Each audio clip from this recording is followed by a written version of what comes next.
Today we will be discussing about the playing format of how to play the volleyball and also its structure. Okay. First, we will be talking about the playing format, which will be recorded by Atin Nerds. Good afternoon, our dear classmates. Mr. Patrick, instructor, Mr. Lapil.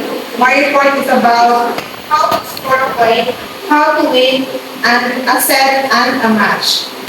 To score a point, first is by successfully grounding the ball on the opponent's court. Second, the opponent commits a goal. And third, when the opponent team receives a penalty. For example, sa team A, regardless sa kasi deserve sa bola. So, ang kanang na team A at sa pikas, another is team B. For example, ang nilang ang ball sa team B, wala sila kasagang. So, the scorers goes to, the point goes to the team A. So, next is the foul. A team commits a foul by making a playing action contrary to the rules or by violating them in straight other way. The referees judge the foul and determines the consequences among the rules. If two or more fouls are committed successively, only the first one is counted. If two or more fouls are committed by opponents simultaneously, a double foul is ruled and a rally is made. Next is consequences of winning a rally. A rally but first let us know the meaning of rally. A rally is a sequence of playing actions from the moment of the service hit by the server until the ball is out of play. Kaya ito ang serve sa team A, tapos kaya ang bula dito kanang nakita mo kaning magkamula na dito. Hindi ko siya matatuan. Kasi yan ang makakita mo sa mga avid game na volleyball players. Sigurado sa kanang na sa nangatin sa Creamline. Amis itaw mga dili itaw tatak ang bola. Ang tatak ang bola pero it takes kanang may oras itaw, takes time itaw. So the next is if serving teammates a rally, it scores a point and continues to serve. Another thing is the receiving team wins a rally, it scores a point and it must serve next. Now let's move on to how to win a set. A set, except the deciding fifth set, is won by the team which first scores 55 points with a minimum lead of 2 points. In this case of 24-55, play is continued until a 2-point lead is achieved. For example, 26 to 24, 27 by 27. So, kaya mo sa set, ang score is 25 points. For example, sa set A, score is 25 to 20. So, nilaog si kanang ay si team A. And then, si team A may 25, si team B may 20. Kung sa second, 55 to 24, the game continues because the lead is only 1 point. So, di ba si team A 25 kasi team B is 24. So, ilahapan na magawa pa sila continuously para mahirap kita ay mag-score na mga-add of score. Si gano'n na ay si team A plus 1 sila 25 at 26 na. Si team B is 24. So, ang score daon na po si team A. Hindi mo na siya scoring with 1,000%. Dapat 2 points ang lead sa pag-go. And then, next is how to win the match. The match is won by the team that wins 3 sets. In case of 2 to try, the deciding set or the set is paid to 15 points with a minimum lead to 2. So, kaya siya ang kanan ay volleyball, usually, niya siya, 3 sets of consecutive na mga daog na 15-8 consecutive versus sa team B. So, it consider as 3-0.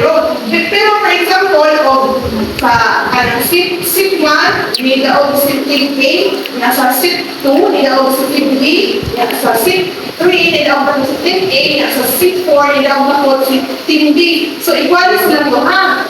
So, ang duwaon na nato ang kalima na set. So, hindi na siya 25 ang score niya. 15, like yun ang score kayo. So, di na tayo confused, no? Ang kailangan ay the differences between the set, different between a set and how much. A set is like one graph of the game. So, ito siyang set niya, 25 points sa usa ka set. Na, abot na siya 5 o kanang na ay equalis ang daog sa executive. Pero, kung saan po, ang team A, yung executive day na nakadaog sa o kanang na stay highest, T0. So, 3 set patagan. See, a match is a target which is made up of several sets. So, mga kung ibigay mo, nasa ka-match, nasa nakagawa na, at kung na ay whole set yung gawa. So, the next is default and included team. If a team refuses to play after being summoned to do so, it is declared default and forfeits the match with the result 0-3 for the match and 0-5 for set. So, na-team, itlahin ko na hindi mo duwa, forfeit ko na siya default at doon sa weak team na ni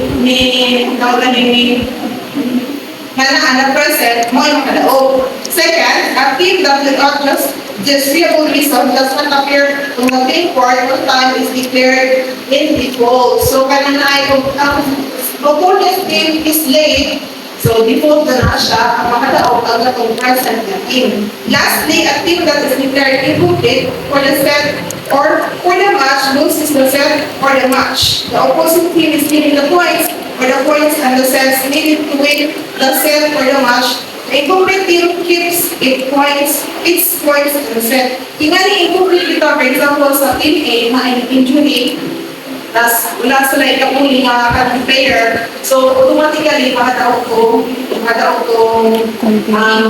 yes, opponent. Sa team B, opponent. So, that's all for my part. The other part will be reported by the reporter. Hello everyone, good afternoon once again.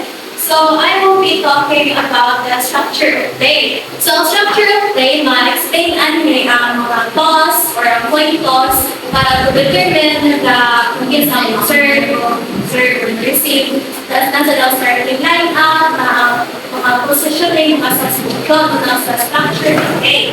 So first, if we refer mo sa GCR sa mga PPT, makita nyo the toss.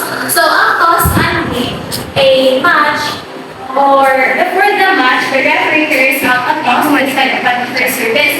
So this is done, or a coin toss, or a toss is done para ma-determine once again kung isang server sa anong set or kung isang receiver anong set. And then winner, ang toss is either ako, mo choose sila kung sila mo serve or receive, or choose sila kung asa side support ay lakwaon. And then, ang loser at toss is sila ang kuha sa choice na wak PPR sa winner winner sa toss. Next is ang warm-up session. Ang warm-up session, basically, if both team is nag-warm up sila before the official warm-up session, naa sila ay remaining of 3 minutes. 3 minutes of warm-up session with the adha themselves. And if before the start of the warm-up session, ilang time is na ay 5 minutes. And if if both captains agree to work up at the net together, if ang captain agree sila na work up sila lungan, na sila 6 to 10 minutes para mag-work up. And then, team starting line up kasi siya. So, basically, this explains na ang pila ang nasa isang set. So, ang isang set, diba, 6 players. And then, ang katong set is isuwat is just a line-up sheet na i-pass, na isuwat sa coach, and then i-pass sa referee or sa scorer. And then, katong line-up sheet at mag-refer sa rotational order sa anak set. And if if more than 6 ang players o sa team, nasuwat sa line-up sheet mo sa down substitutions or mga substitutes. And then, if sa number 5 na wala na sa summarize conversation. And then sa number 5 is kanang if when such discrepancy is discovered before the start of the set, if a player kuno sa kanang sa set or player's position sa court is one of the lima sa time-up sheet, ano sila, either ang coach mag-decide sila na i-keep na sila ma-substitute na play or if mo kanang may sila ma-keep sila ang set, wala na is go sila sa regular substitution which will then be recorded sa score sheet. And then after or player is a player on board is called not to be registered in the lineup sheet of that set. The player must be replaced according to the lineup sheet. Wala sa dyan if gusto ko ang coach na i-keep ang wala nakasuwat sa lineup sheet na player. Toss, warning session, and then team starting.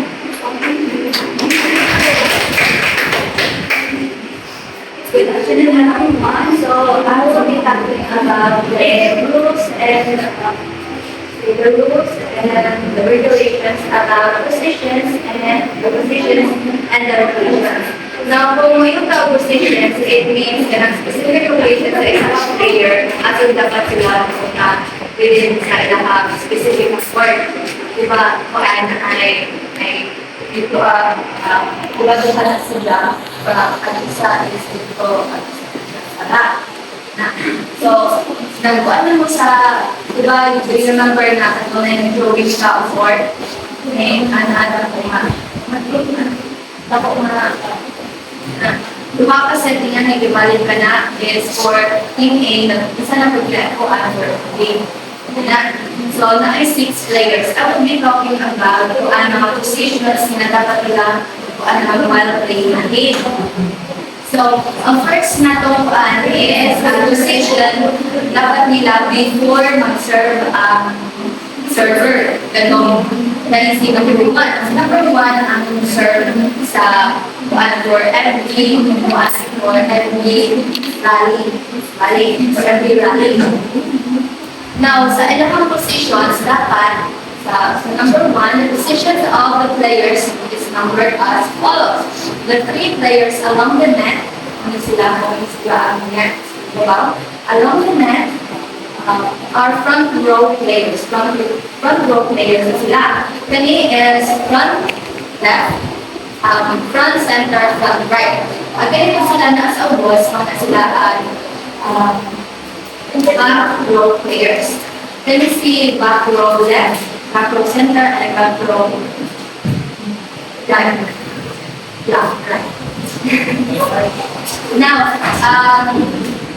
ilang positions dapat is, hindi man need na ay dapat sakto sila o tunga sa ilang positions.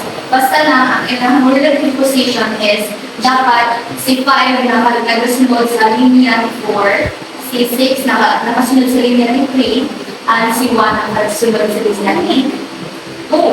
O na-aggregate sa positions. Ang isa pa is na each back row player must be positioned further back from the net than the corresponding front row players. Dapat ang mga player, back row players na sila further sa back. Pwede sila maalo doon sa net. O na rules. Ang ikadulang mga rules is the front row players and the back row players will have kung ito ang laterally.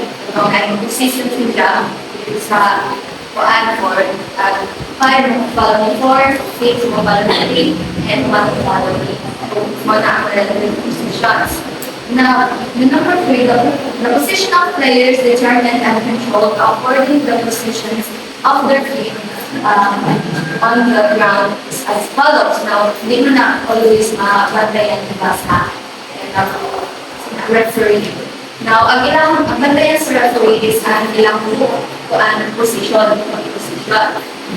Number 1 is each front row players must have at least part of his or her foot closer to the center line than the feet of the corresponding back player. Dapat, ang ilahang player kuan at least March ay ang bigil kuan nagbuo sila sa center dahil nag-position ng kuwat ni kuan ni server yung server na dapat pagkani or na vendor kuan or makabenta para makita. And then next is each right or left side player must have at least part of his or her foot closer to the right or left side than the feet of the second player in that row. Now, ang ginawang ipasabot is yung si 4, si 5, si 1. Dapat po, kailangan ni A is doon po sa kanyang line. Depende sa ilang position. Hindi nakaka-line o hindi nakaka-line. Basta kayo din ipalagpas. Doon na, hindi nilagpas. Kaya kung nilagpas na ang itawag na positional fault. What is positional? Wait. Model ba after ang position na lang sila tanan. Now, after the servant statement, serve na si server, the players will move around and occupy any position on their court of their free zone. Now, frozen ang ilang position while nagkuha ng server and server. Now, kung may nakaserve na ba server, labas na kagulat sa bigas na start sa cement, pwede na sila mag-focus sa kasa. Anywhere here. Basta kahit hindi sila mag-focus na naging sa center line, because that would be a fault. What is a fault? Tawag na to in a sense is for violations.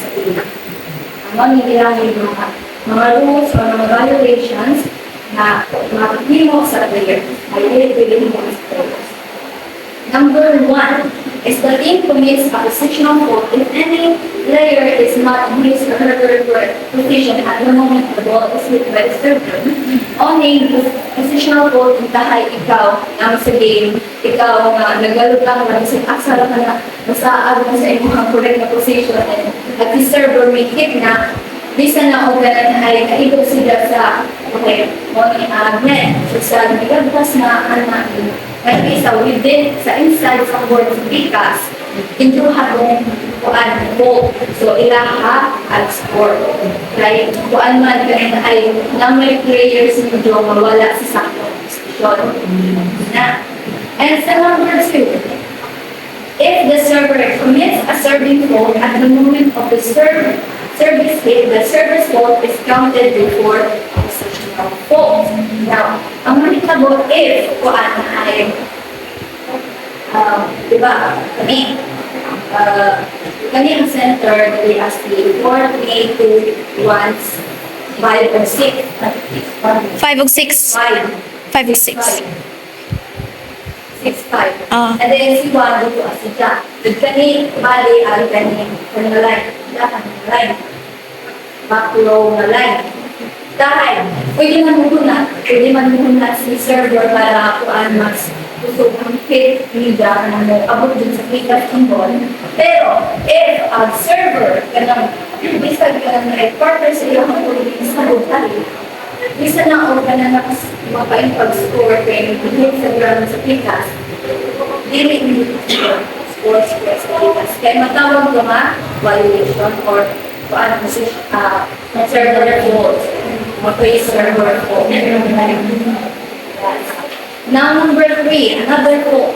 If the servers become faulty after the service hit, it is the positional fault that will be counted. If one service is that this is not let's say,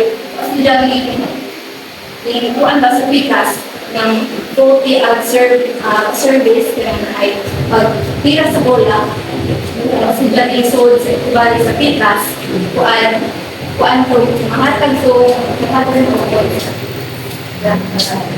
because service po ito.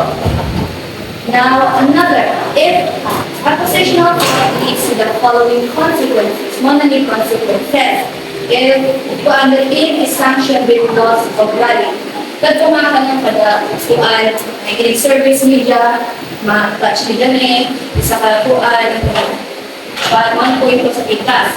Ang isa, kuan, lutang sa tubangan sa court, another source of class, and kung ano ko na other fault dahil ang isa ka player touch siya, wala ka service kit, touch siya ang line, at going to another consequence. O na consequences sa mga fault. And another consequences is mabalik na sa position. Mabalik mo start over again na positive. Start na or another round. Now, another is the rotation. Ang rotation na bitawag is ganit from move the counter. I think clockwise position. Actually, every service in tahay na maka-score mo, kamo ang maka-score or maka-earn sa score, at kamo, maoy ka na serve sa serve o tayo na serve. So, dahil taon mo, gikan sa inyong service, o kasiwa ang balik mo ng 6, exercise mo 5, and so on. So, si Ko na po mo kami, si Jan na po yung mag-service. Ay mag-serve. Kung na rotation.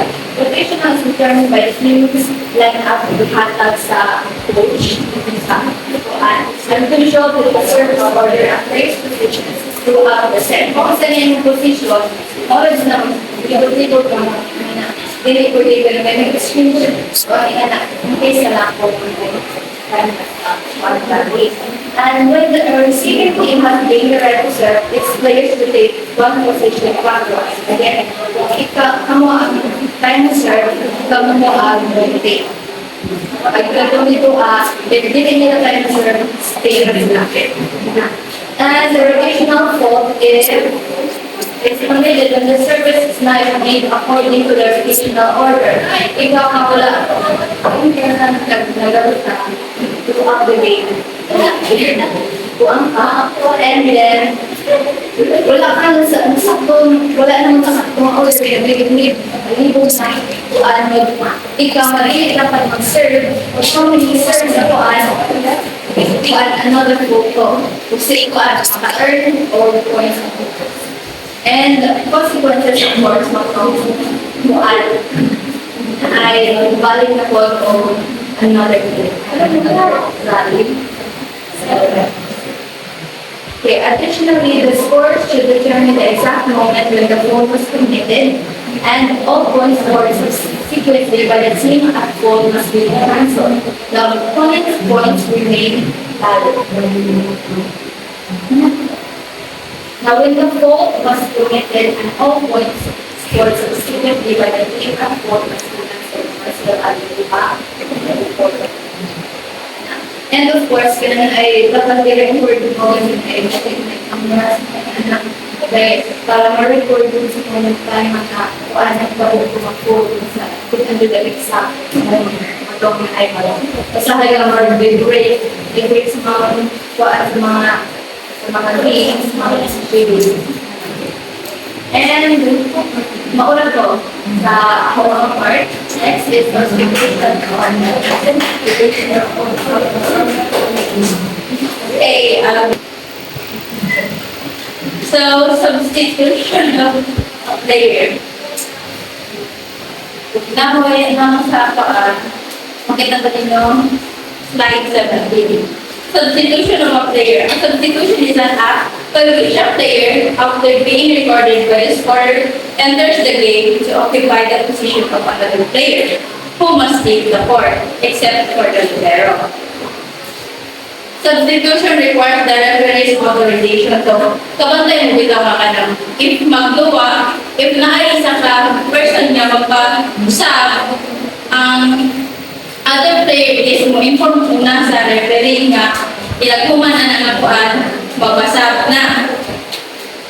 So, there are 3 limitations of substitution. First is 6 substitutions is the maximum permitted per team per set. 1 or more players must be substituted at the same time. So, kakara per set. Second, a player of the starting lineup may leave the game but only once in a set, and re-enter but only once in a set. Magkuha ka ninyo? Yes. Next. 3. Substitute player may enter the game in a place of a player of the starting lineup but only once per set. So, kani siya, if kanang ikaw, si Chris na, nabutang siya sa libero nga, kuan siya ang libero, and then magpasab siya. So, dapat ang musab niya is libero lasad. Dili pwede ang lain niya kuan. Gandahay. Pero kung sa kanong binarang-bera, kaya pwede mag-usapin sa ang musab, basta ikaw nga na. Pero sa kuan na George, na like, pareha sa UAP, nga na, ang musab na dyan ana is ang kasi niya o siya. Next. Exceptional substitution. Exceptional substitution. First, an injured player, except the libero who cannot continue playing, should be substituted legally. If this is not possible, the team is entitled to make an exceptional substitution. Second, an exceptional substitution means that any player who is not on court at the time of injury, except the libero or his or her replacement player. Third, an exceptional substitution cannot be counted in any case as a regular substitution. So, example, is a player twists an ankle and the team has already used all legal substitution. So, gamit na nila ng bunong. And then, the referee allows an exceptional substitution so the match can continue. Mualaw ang referee kay kuan man wala man to sa tuyo ah. Basta siya. Yes. Next is example. A player is disqualified for repeated unsupport man like behavior like ay magkuan siya or igad nahod nagibuli niya ang kanang bigas team sa anak. Kung nang ma-disqualify ka, kung nang di na nila i-allow ng iyan ang behavior sa sports, dapat discipline. Next, illegal substitution. First, a substitution is illegal if it exceeded the limitations indicated in the rule of limitation. Substitution 1 except Rule 2. Number 2, when a team has made an illegal substitution and the play has been resumed, the following procedure all shall apply. First, the team is penalized with the loss of rally. Second, the substitution is rectified. Third, the points scored by the team at fault since the fault was committed are cancelled. The opponent's points remain valid.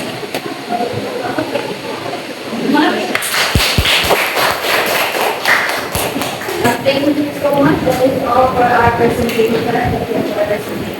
Much more. That's all.